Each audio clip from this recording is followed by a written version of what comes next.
Hey guys, it's Gift of Gab. So I had a lot of requests for me to show people how I make my envelopes for when I write my penpal letters.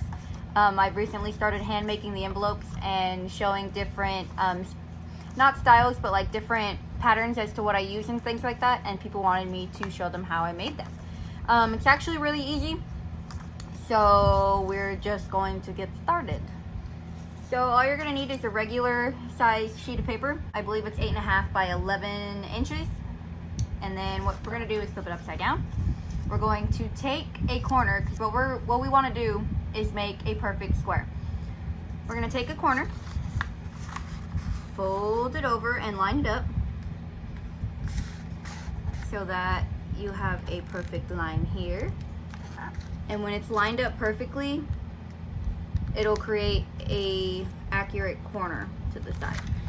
Now it is handmade and things like that, so it is okay if it doesn't come out perfect, but it just depends on how well you want to take the time to do it. I am impatient, so half the time mine come out a little crooked, but it always still works, just crooked. Yes, crooked. Okay, so after you fold it, this is what you end up with. You end up with your half square and the leftover rectangle. We're gonna take our paper cutter, line it up, and get rid of that excess paper. I save this for other projects. Normally what I do is I cut this into smaller pieces and add in different parts to the letter. Like I'll ask questions or make a playlist and add it into the envelope when I'm done. That way they have things that match with the envelope that they received. Anyway, set that aside. So we've got our perfect square, as perfect as it can get. We've got a line down the middle showing us our diagonal here. And then we're going to, just to make sure we're making everything even, we're not going to make a whole nother crease, but we're going to add this corner to the other side and make a tiny crease in the middle there, just so you know exactly where the dead center is. Next, all we're gonna do is take opposite sides, fold them into the middle. You're gonna find your center point, fold that side down. Take the other opposite side, find it to the center, fold that side down. So these are the sides of your envelopes. You're gonna take the bottom and fold it up.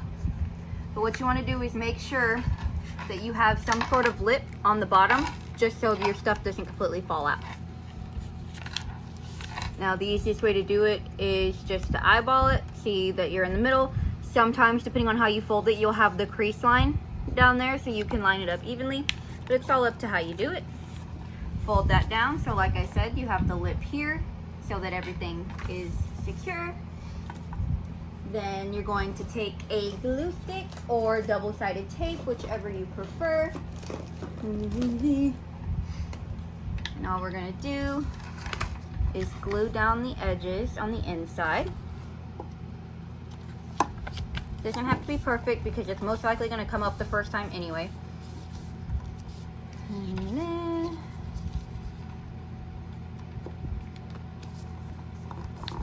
okay. So then we're gonna do the same thing with the top, where we're gonna fold it with a little bit of excess fold, just to make sure nothing falls out of either way. Make that fold. And then, so now you're left with this tip piece here and the tip piece here. This one you can cut, but I like to fold mine in, just to kind of hold in the side flaps just a little more, just in case. The top one, depending on the design, I'll either leave it pointed or I'll fold it in.